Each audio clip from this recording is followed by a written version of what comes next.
La nouvelle formule de financement par péréquation remplace le système de subvention inconditionnelle qui accordait le financement selon le nombre d'habitants. Le financement pour les municipalités totalisera 66 millions de dollars. Un montant de base de 12 millions sera remis et 54 millions seront versés selon la formule de péréquation en fonction des assiettes fiscales des municipalités.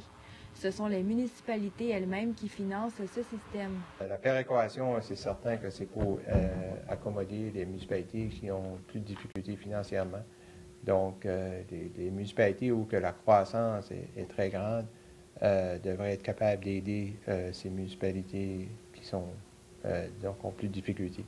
Les grandes villes comme Moncton, Fredericton et Saint-Jean recevront beaucoup moins d'argent de la part du gouvernement.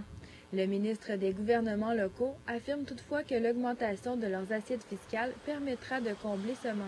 Pour l'année prochaine, avec l'augmentation de l'assiette fiscale, on va générer 640 000 de plus en revenus.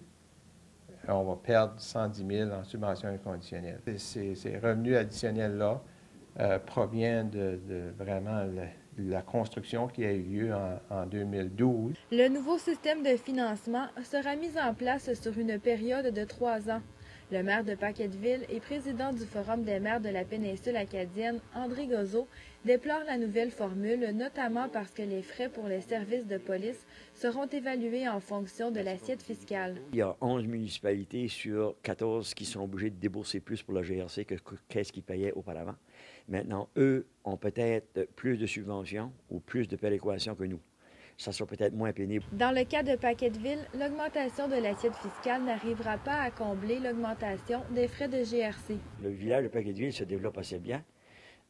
Ça nous pénalise de se développer ici. Le taux qu'on va payer pour la police augmente de 67 % de ce qu'on payait auparavant.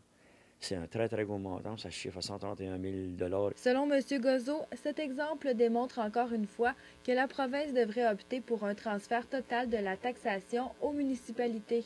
Annie Levasseur pour CHAU TVA.